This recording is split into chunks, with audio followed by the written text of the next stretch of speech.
বাণীপীঠ শিক্ষাঙ্গনের উপস্থাপনায় আরেকটি গুরুত্বপূর্ণ সাজেশনের ক্লাসে স্বাগত জানাচ্ছি সকল ছাত্রছাত্রীকে।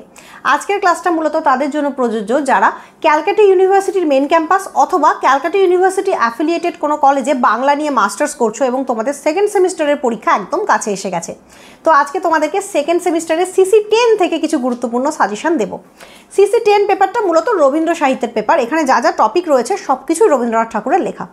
তো চলো প্রথমেই বলি কোন গল্পগুলো খুব ইম্পর্টেন্ট।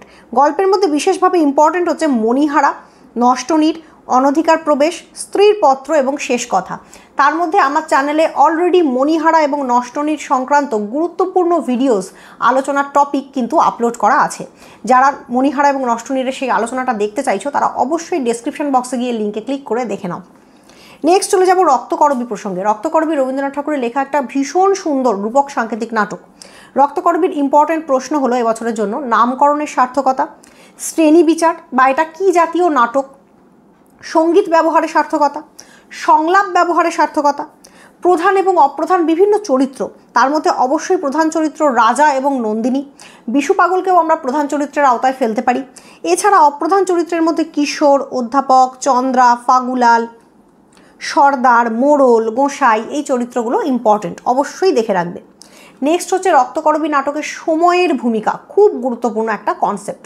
রক্তকরবী থেকে আরেকটা খুব ইম্পর্টেন্ট প্রশ্ন প্রায় বছর আসে, সেটা হচ্ছে রক্তকরবী নাটকটি সত্যমূলক। রবীন্দ্রনাথ নিজেই বলেছেন এই নাটকটি সত্যমূলক।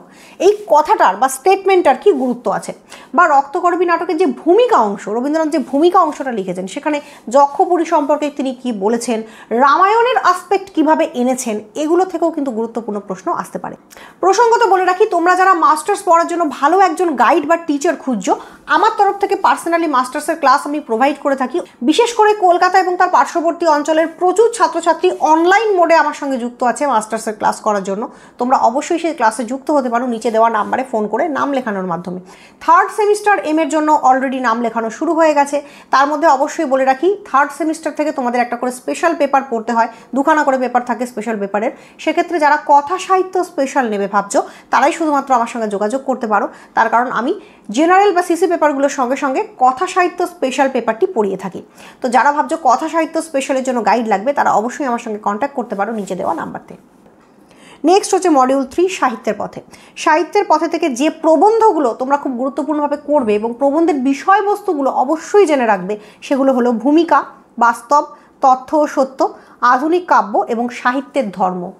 তো এই হলো তোমাদের CC10 সম্পূর্ণ সাজেশন। যদি আজকে সাজেশন ভালো লেগে থাকে অবশ্যই লাইক করো, সাবস্ক্রাইব করে রাখো আমার চ্যানেলটা বাংলা সংক্রান্ত বিভিন্ন আলোচনা পাওয়ার জন্য, এবং অবশ্যই যুক্ত থাকো বাণীপীঠ শিক্ষাঙ্গনের সঙ্গে আরও প্রচুর ভালো ভালো প্রয়োজনীয় ভিডিওস পাওয়ার জন্য।